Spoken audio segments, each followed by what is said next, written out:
Oi, gente. Oi, meu terceirão querido, tudo bom com vocês? Aqui é a Rafaela, professora de Sociologia, e na aula de hoje nós vamos fazer a revisão do capítulo 3, que tem como tema Trabalho e Sociedade. Esse capítulo vocês vão encontrar na apostila a partir da página 9, tá? A gente começa o capítulo conversando sobre o trabalho nas diferentes sociedades. E como ponto de partida, a gente busca entender que o trabalho ele existe para satisfazer as nossas necessidades, das mais simples até as mais elaboradas. Percebam, gente, que aqui eu não estou falando de dinheiro, né? Não estou falando de salário. Eu estou falando de necessidades, certo? O homem ele inventou o trabalho e seu significado ele é diferente em cada cultura e valorizado de acordo com a realidade de cada sociedade. Por que é importante a gente conversar sobre isso, gente? A gente vai ver que, por exemplo, a gente tem pessoas que já possuem grandes recursos e permanecem trabalhando. Por exemplo, o Bill Gates, o Silvio Santos, o Donald Trump, ou uma pessoa mais nova, o Mark Zuckerberg. São pessoas que já possuem recursos financeiros, mas se mantêm trabalhando por motivos diversos ao salário. Então, é exatamente essa ideia de que a gente trabalha para satisfazer as nossas necessidades, das mais simples até as mais elaboradas, que não são necessariamente necessidades financeiras, certo? E quando eu falo desse significado, né, do trabalho ser diferente em cada sociedade, diferente em cada cultura e valorizado de acordo com a realidade da sociedade, eu acho que eu já dei esse exemplo e vou retomá-lo. Aqui no Brasil, a gente, por exemplo, tem a figura da empregada doméstica, certo? Que aqui no Brasil não é uma figura, não é uma profissão, não é um trabalho tão bem remunerado, tão valorizado assim. Em países como os Estados Unidos, você ter uma empregada doméstica para fazer as atividades do lar, né, é um artigo de luxo. E elas são bem remuneradas para isso. A gente precisa compreender por que trabalhamos e as razões pelas quais dedicamos cerca de 8 horas diárias de nossas vidas a uma determinada atividade com o fim de obtermos o salário ao fim do mês para nos sustentar. Por isso que aqui também eu retomo a necessidade de fazer uma escolha consciente, uma escolha com sabedoria, tá, gente? A gente dedica uma parte bem grande da nossa vida às nossas atividades de trabalho. Então escolham algo que, para além do salário no final do mês, para sustentar vocês, tragam satisfaçam essas outras necessidades que vocês tenham, tá? A gente vai ver também que a história vai nos mostrar que a associação entre trabalho e salário ela é relativamente recente, ela surge com o salário da Revolução Industrial. E outra coisa que é importante a gente relembrar, né, que trabalho não é necessariamente só aquelas atividades que você vai sair da sua casa para exercer em troca de um salário. Agora, no contexto da pandemia, vocês devem estar vivenciando isso mais do que nunca, que é o trabalho doméstico, né? Aquele que a gente realiza diariamente sem que a gente ganhe nenhuma remuneração, nenhum dinheiro para isso. É uma forma de trabalho que a gente não ganha dinheiro para isso, mas a gente ganha qualidade de vida, né? Depois que a gente começa a conversar que a gente começou a conversar, né, sobre o trabalho nas diferentes sociedades, a gente começa a conversar sobre as relações de trabalho segundo o Karl Marx. O Karl Marx ele analisou os problemas e as questões relacionadas ao trabalho do capital e do trabalhador. Para o Marx, o trabalhador que não dispõe dos meios de produção para produzir necessita vender a sua única mercadoria. Que mercadoria é essa? A sua força de trabalho.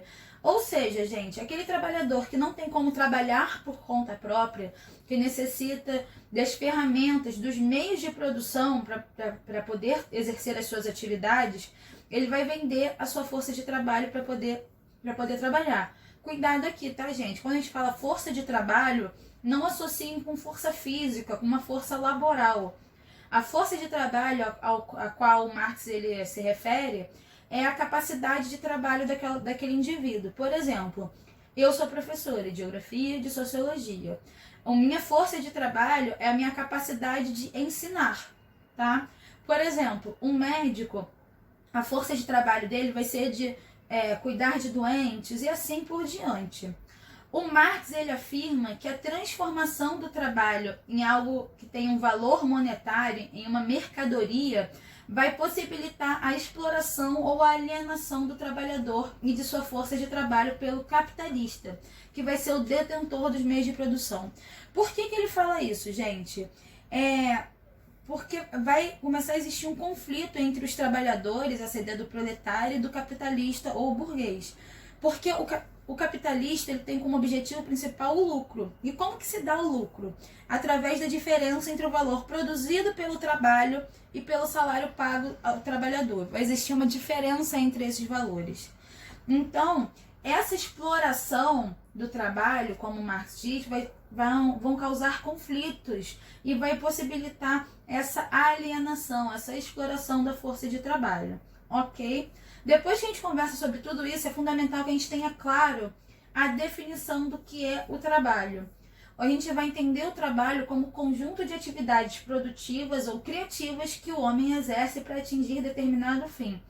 Aqui, mais uma vez, está vendo? Eu falei determinado fim e não necessariamente para atingir determinado salário, ok? Como eu já tinha dado spoiler antes, o trabalho assalariado ele vai surgir no contexto da pós-revolução industrial e ela vai se diferenciar do trabalho nas sociedades pré-capitalistas, principalmente na relação do trabalhador com seu trabalho ou com o fruto do seu trabalho. Enquanto a gente tinha o servo de um senhor feudal que trabalhava a terra de forma a produzir o seu sustento, de forma a produzir a sua subsistência e cedia parte da produção ao senhor feudal como forma de tributo, o trabalhador assalariado ele começa a trabalhar em função de uma moeda, de uma quantia monetária que só através desse dinheiro que vai poder comprar, ter contato com o seu sustento. Então, gente, vamos entender melhor como que aconteceu o trabalho e a modernização do mundo. Então, o que vai acontecer? Nesse contexto da Revolução Industrial Europeia, a ideia desse trabalho assalariado vai começar a existir. O que vai acontecer? A compra das terras férteis pelos possuidores de maior poder econômico, ou seja, a compra das melhores terras, das terras férteis, por aqueles que tinham dinheiro para comprá-las, vai forçar a saída dos trabalhadores rurais dos campos, que passam a se amontoar nas áreas urbanas. Qual o nome desse processo, gente, da saída do trabalhador rural do campo para as áreas urbanas? Êxodo rural. Não esqueçam desse nome, tá? Fundamental nos seus estudos de sociologia, de geografia, de história. Vai estar no seu vestibular com certeza. Não esqueçam disso, tá? Sem a terra para poder produzir o seu sustento, ao trabalhador rural restou apenas a venda de sua força de trabalho ao detentor dos direitos da terra. Nós já vimos isso.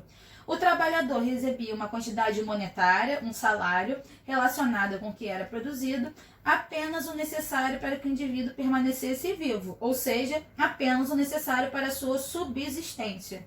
Dessa maneira, gente, que foi estabelecido o trabalho assalariado, o único meio de subsistência desse novo trabalhador, tá? Na atualidade, essas relações trabalhistas, elas se modificaram muito. São completamente diferentes, por exemplo, da realidade que existia na época de Marx e que ele analisou, que ele faz os seus julgamentos, as suas análises.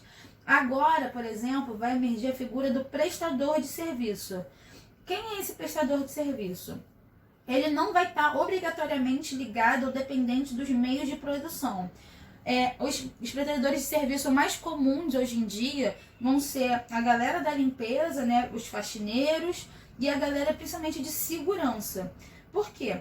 Vou dar o exemplo da faxineira. Ela vende a ação de limpar para a conveniência daquele que compra o seu serviço. Ela vai lá, presta o serviço, né, faz a faxina, faz a limpeza e vai embora. Você não tem necessariamente uma relação ali trabalhista, um vínculo empregatício.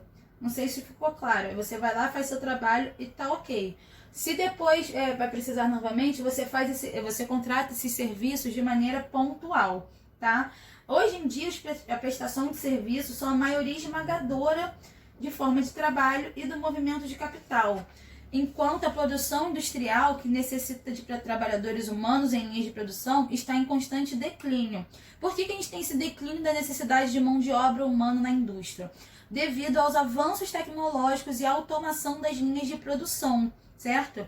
E quando você tira esse fator humano, você vai abaixar o custo da produção e vai, consequentemente, aumentar os lucros, certo? Depois, gente, a gente vai ver o trabalho nas antigas sociedades e o trabalho na sociedade capitalista. O trabalho nas antigas sociedades, a gente vai ver que na sociedade greco-romana, a escravidão era o meio, né, de trabalho mais usado, era fundamental para manter os cidadãos tidos como comuns longe desse trabalho braçal.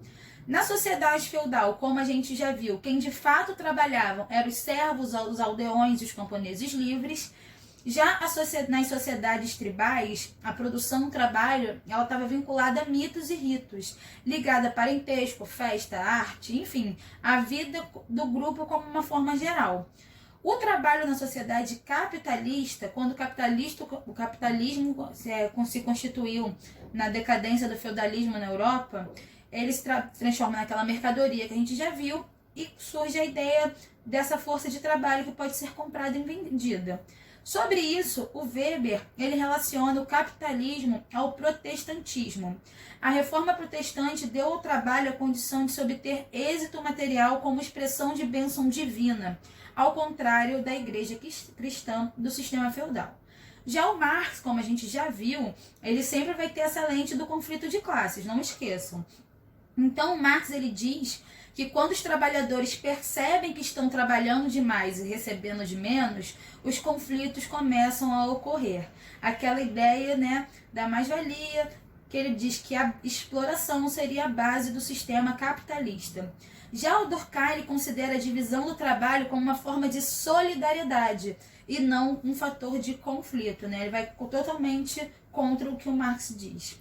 O Durkheim ele diz que a solidariedade orgânica une os indivíduos em funções sociais, nas quais cada pessoa depende da outra. A ebulição pela qual passava a sociedade era uma questão moral. Faltavam normas e instituições para integrar a sociedade.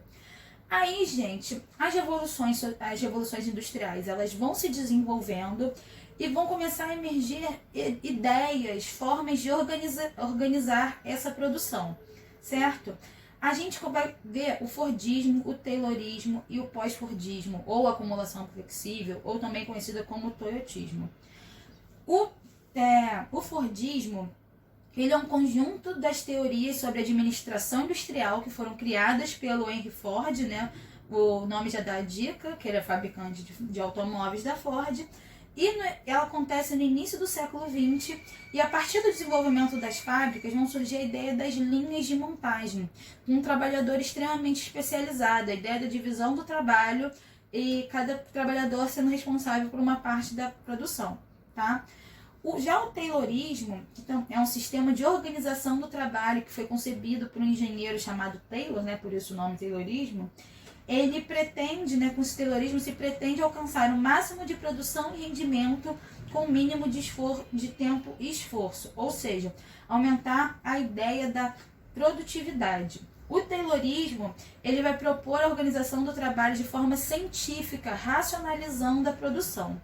Vai surgir na indústria o planejamento ajustado para controlar a execução das tarefas e os especialistas em administração. Os trabalhadores seriam recompensados ou punidos de acordo com a sua produtividade na indústria. Já o pós-fordismo ou acumulação flexível, o nome já dá a dica para a gente, né?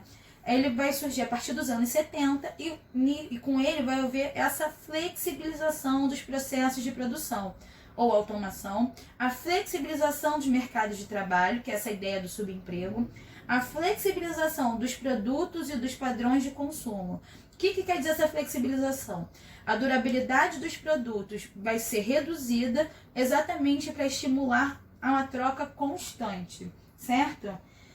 Já o trabalho no Brasil, ele foi, né, introduzido em função do envolvimento do país na trama internacional desde que os portugueses chegaram aqui. Tá? A descoberta do Brasil ocorre como uma consequência da expansão europeia e do desenvolvimento mercantilista, vocês já viram isso, né? A gente vai ter aqui no Brasil aquela ideia dos círculos econômicos que vão influenciar diretamente nas maneiras com as quais o trabalho vai se organizar aqui no nosso país. A gente vai ter, primeiro, né, a utilização da mão de obra indígena, depois a gente vai ter a presença da escravidão, depois a gente vai ter a ideia dos imigrantes trabalhando aqui, a ideia da parceria por endividamento. Depois a gente vai ter o trabalhador urbano surgindo, né, juntamente com o processo de industrialização no Brasil, que vai ser uma industrialização tardia, certo? E no Brasil hoje, principalmente, né, após a Segunda Guerra Mundial, a gente vai conviver com diversas formas de produção. A gente vai ter, por exemplo, a ideia dos povos da mata, os trabalhadores tradicionais, como, por exemplo, os indígenas, os caiçaras, os ribeirinhos, que vão tirar o seu sustento da mata, desse meio natural. A gente vai ter os trabalhadores da agropecuária, a gente vai ter os trabalhadores em indústria, a gente vai ter os trabalhadores do setor de serviços e comércios, trabalhos administrativos, enfim. O processo de urbanização, ele vai criar uma situação completamente nova no Brasil, a tal ponto que nem a agropecuária e nem a indústria são os setores que mais empregam. O perfil de trabalho no Brasil mudou e, com isso, as oportunidades de trabalho também. E, por último, nesse capítulo, a gente conversou sobre o desemprego no Brasil hoje. Se a gente for falar de hoje mesmo, né, com a pandemia, com a situação do coronavírus, o desemprego já está com outra feição que nem a gente consegue saber quais são as reais consequências da pandemia no desemprego no Brasil. Mas o desemprego, ele continua sendo um problema no Brasil e nos demais países. A gente pode apontar a mecanização da agricultura, ocasionando, né, a expulsão de inúmeras pessoas que tomam rumos à cidade, como a gente já falou. A indústria também, como a gente já mencionou, está tendo essa crescente automação das linhas de produção, que também acaba reduzindo os postos de trabalho.